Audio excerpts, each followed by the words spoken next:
Сайн байцгаана уу? Та бүхэндээ энэ өдрийн мэндийг хүргье. За нууц асуултын хайрцаг явцсан үнэлгээгээ арга зүйгээ танилцуулъя.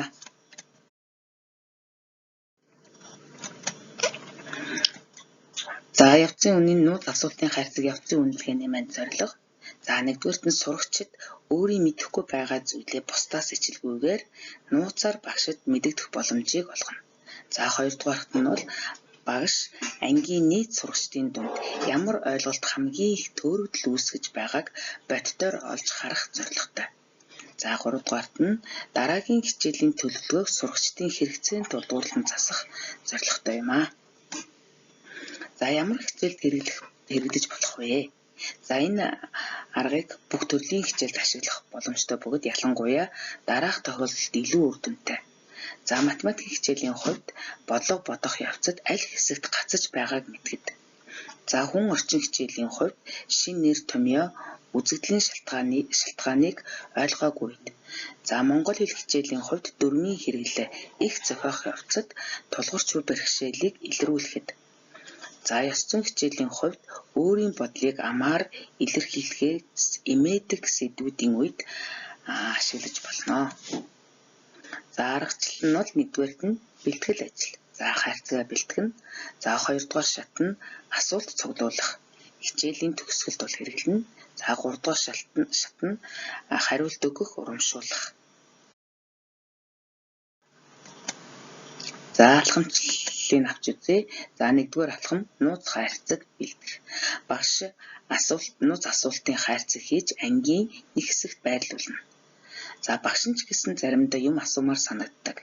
Энэ бол нууц хайрцаг шүү гэж хэлээд байршуулнаа. За хоёрдугаар алхам тайлбарлах. Энэ хайрцагт нэрээ бичихгүйгээр асуух асуулт ойлгоогүй зүйлээ бичээд хийж болно шүү гэдгийг бол тайлбарлаж өгнө. За гуравдугаар алхам нь цуглуулга.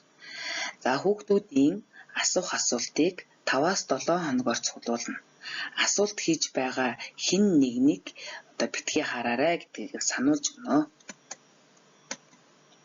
За дөрөвдүгээр алхам хариулт өгөх.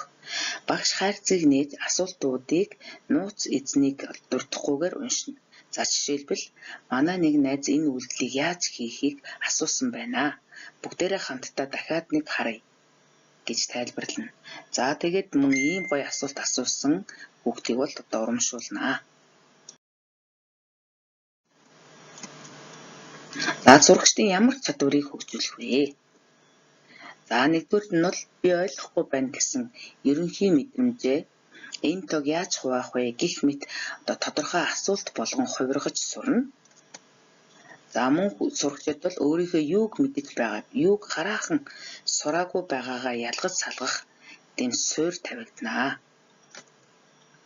За гуравдугаарт нь бусдын өмнө алтгаа сайх, айцаа даван туулах, асуулт асуух нь суралцах үйл явцыг нэг хэсэг гэдгийг бол өөрсдөө ойлгож авна.